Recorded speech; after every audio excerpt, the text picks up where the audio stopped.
Here are your AARP top tips for growing veggies in pots and other containers.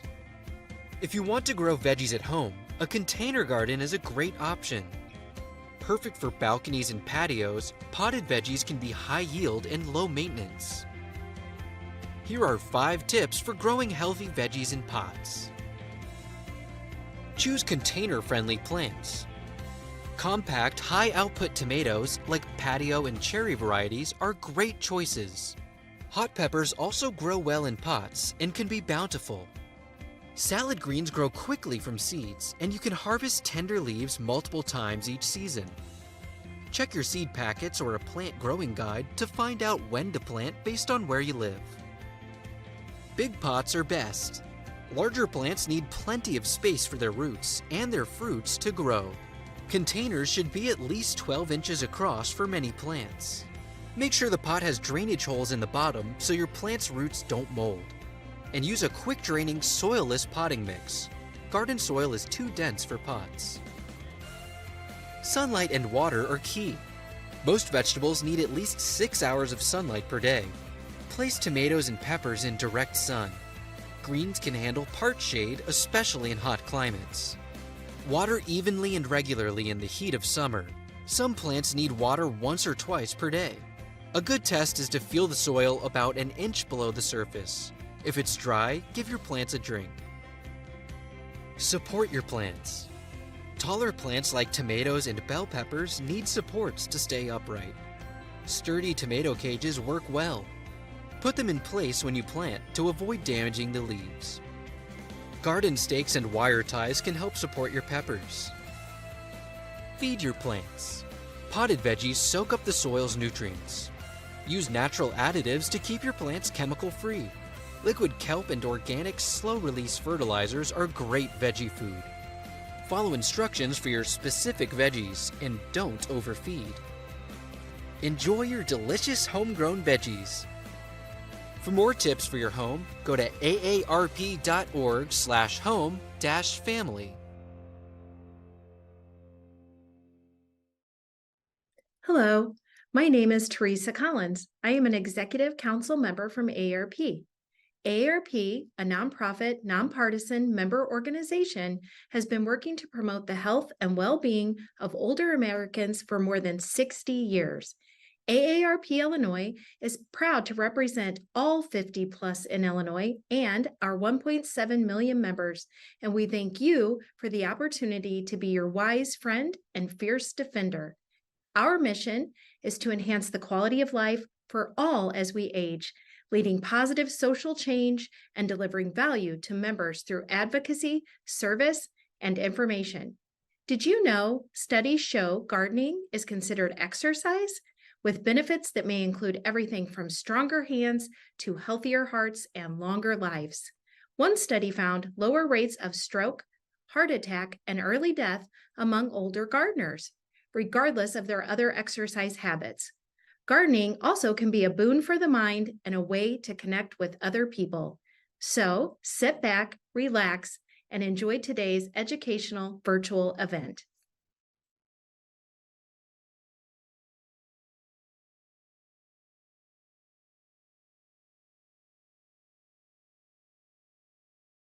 Hello, everyone, and welcome to our special AARP Illinois discussion on small space gardening.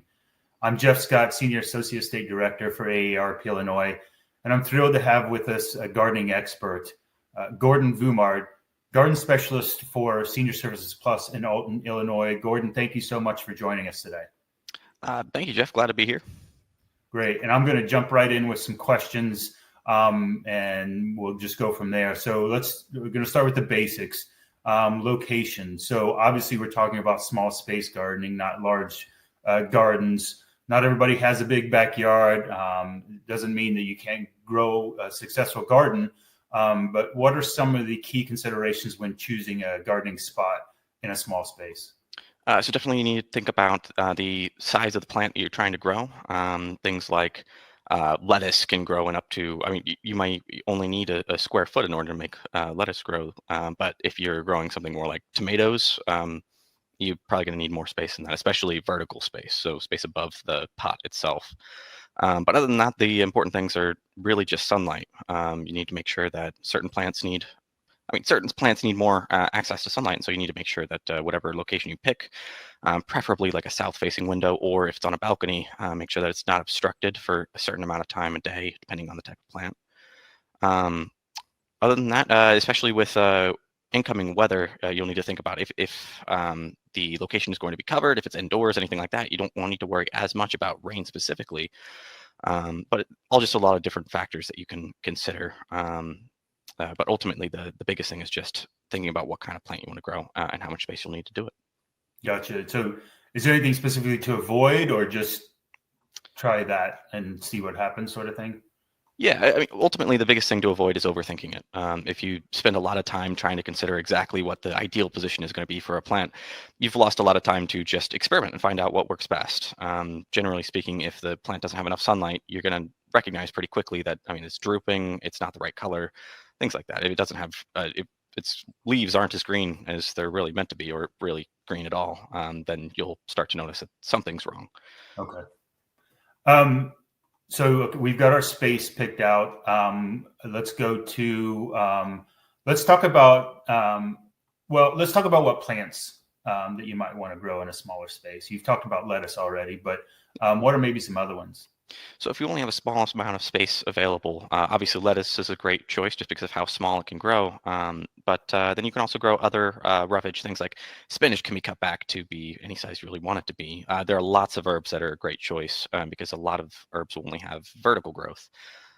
Things like cilantro as well have a very little growth whatsoever. And then even if you barely have any space whatsoever, even just a windowsill, you can grow something like microgreens, which you won't get a lot of produce out of it, but you could still, garnish a plate, or you could put on a sandwich, something like that. Mm-hmm.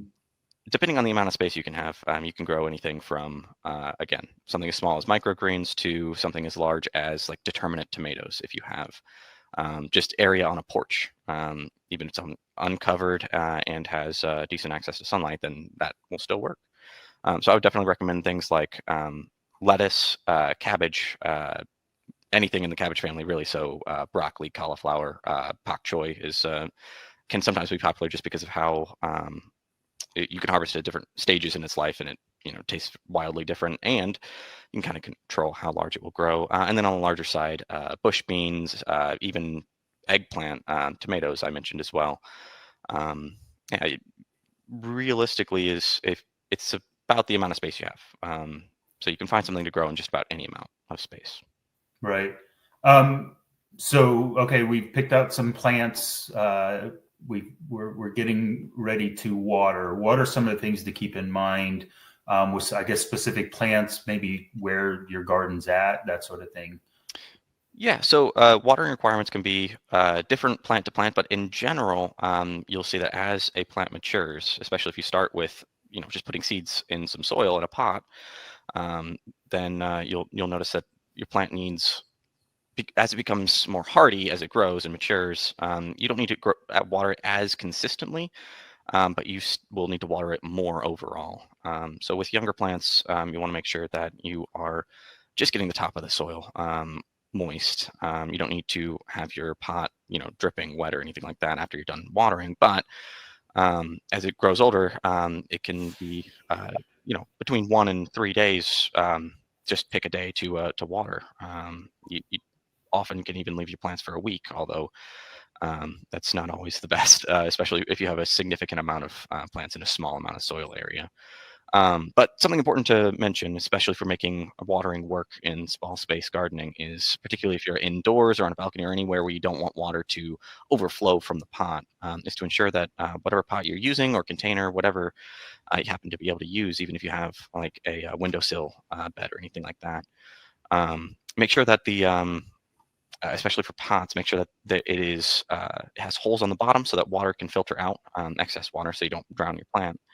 And then you can get drip pans. Sometimes those are called like pot saucers, to sit underneath the pot itself in order to catch the excess water, which allows you to effectively water until the soil is saturated. And once you see that it's starting to filter out, you stop watering, and you know that you've watered enough for that day. So let's say you've got your plants out on, or my plants out on my balcony, and so obviously outside there's going to get rain on it as well as the watering that I might do. What can you do if something gets too much water? I mean, the best plan is to avoid that entirely. So Right. to move plants indoors if it's going to rain a lot. Avoid watering if you know rain is coming. But if you do find that your plant has been effectively drowned by the amount of rain, there are a couple things you can do. Moving it to a pot with drier soil might be able to help, but transplanting can be harsh on a plant. In general, more mature plants will probably be able to handle being overwatered several times.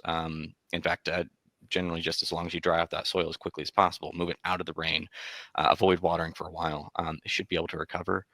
But the unfortunate reality is that if it gets too overwatered, there is a very good chance that the plant itself will just die, which isn't the end of the world. Important thing to stress is that if you haven't gardened before, or even if you spent a lot of time gardening, you're going to make mistakes. The important thing is that you keep trying, because it's really something you'll only learn from experience. Right. And as a notoriously overwaterer myself and killed many a plant, it's hard to get that that sweet spot where you're not overwatering. So I think is there like because you've said drooping plants, that sort of thing, that might need water. Would you start? I guess would it depend on the plant? Would you say, okay, every 3 days I'm going to give it a little bit and see where this goes? Yeah. So in general, I would start with, especially as a plant grows, you'd want to water every day, just a small amount, enough to moisten the top of the soil. And then over time, you'll start to learn. It's a lot easier to see evidence of a plant being underwatered than it is it being overwatered. Sometimes plants will be fairly unaffected up until it's a little bit too late to save them if you've been overwatering them. But underwatering, plants will droop.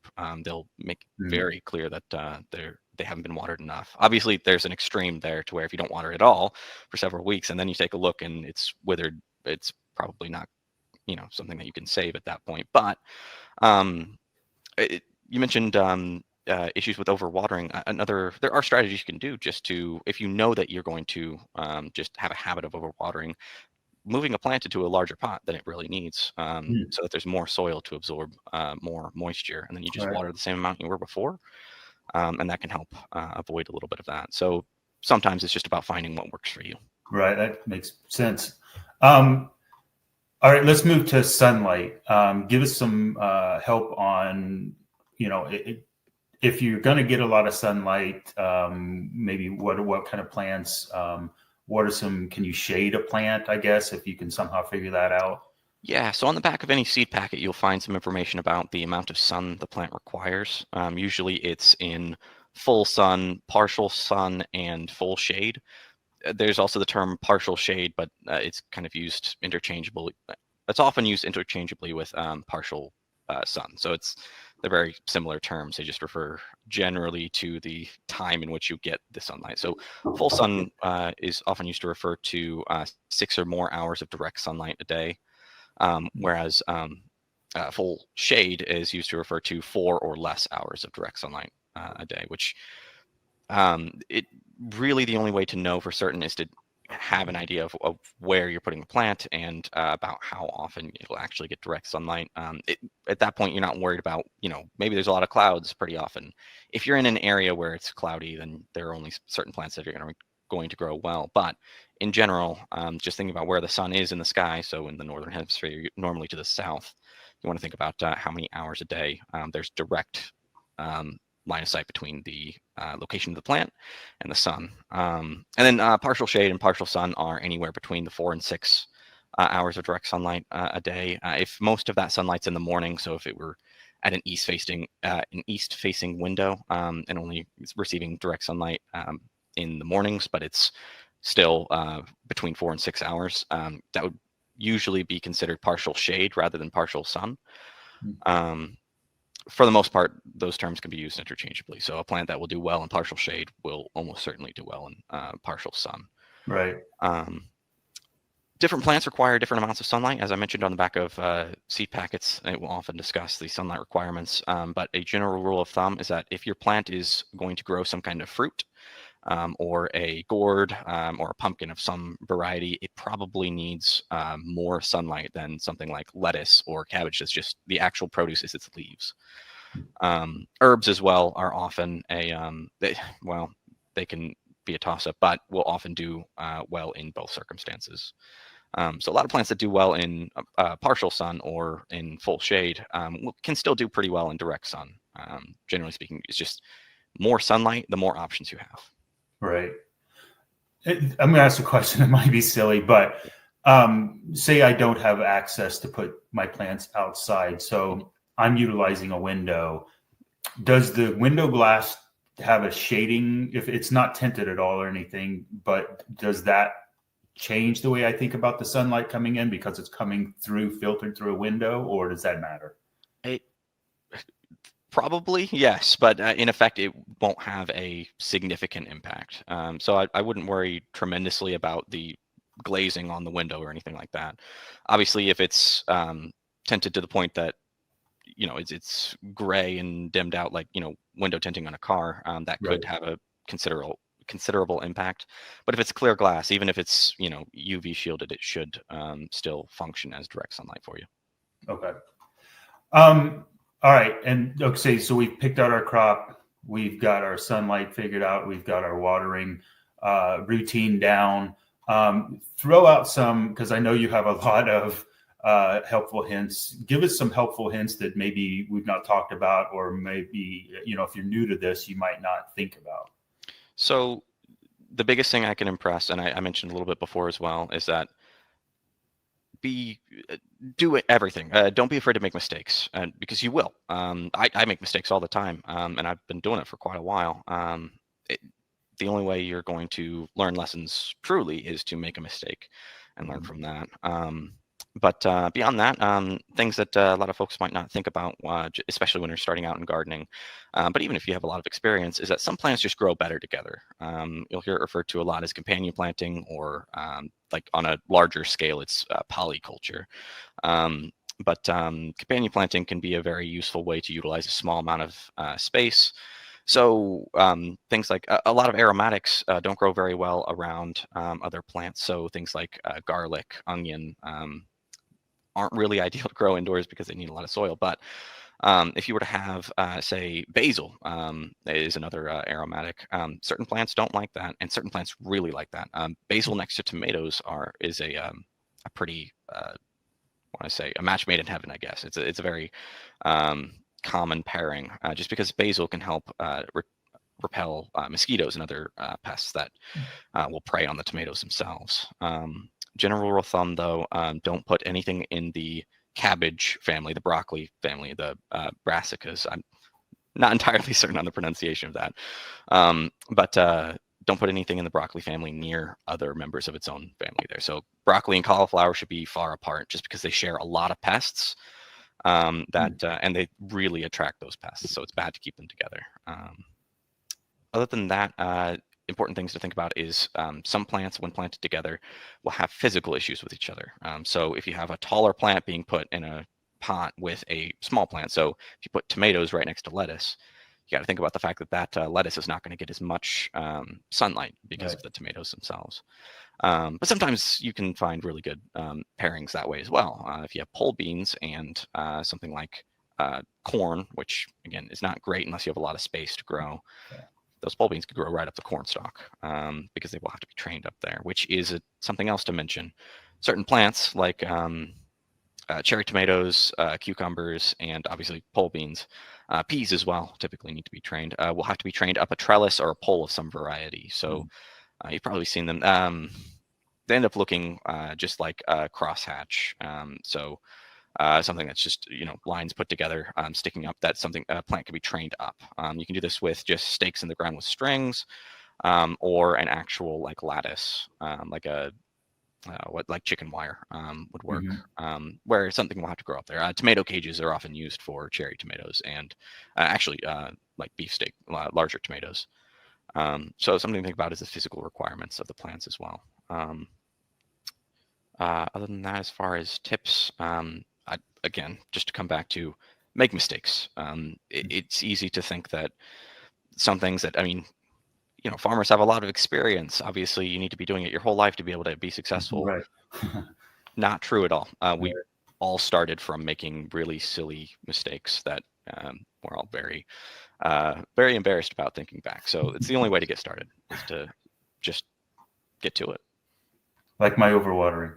I have one other question for you, because you mentioned, putting plants next to each other. Mm-hmm. If you put like garlic next to lettuce, would that change the taste of the lettuce? So jury's out on that one. I have been told quite a bit that basil and tomato is a big one as well, as far as changing the flavor, supposedly. I personally have not tasted that difference, but I'm told that it does make a difference, particularly with aromatics. I'm just not entirely, I can't speak to the accuracy, but it's definitely something that's talked about quite a bit. Right. I do know that, again, the basil and tomato one is a lot of people swear by that. Right. And make your tomato sauce better, I guess. That's what I'm told. Maybe you don't have to put as much basil in afterwards. Right. All right. Well, hey, thank you so much. It's been fantastic. I appreciate all the great information. Obviously, no matter your space, you or your requirements for that, you doing gardening in a small space is very doable.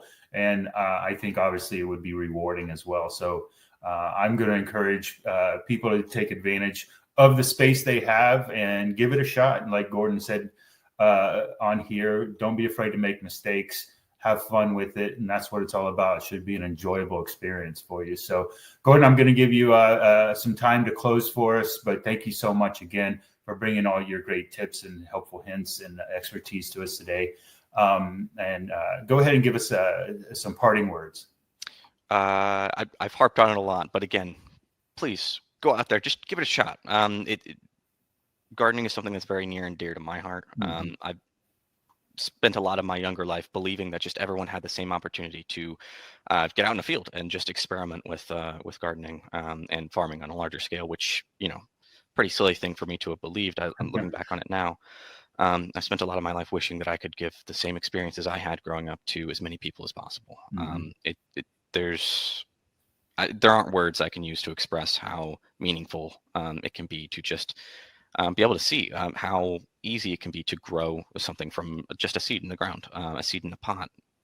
It's a wonderful thing to watch. It's very it's a powerful thing to impart onto other people as well. So even if you don't want to garden just for your own benefit, it can be worth sharing with others as well.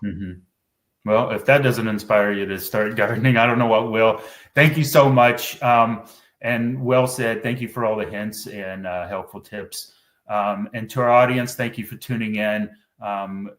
Whether you have a tiny balcony or a small backyard, go grow some fresh, delicious food. You'll know where it comes from. So that's also another bonus when you're doing your own gardening.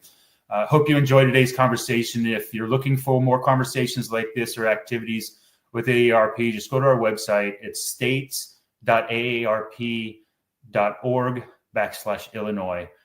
For AARP Illinois, this is Jeff Scott.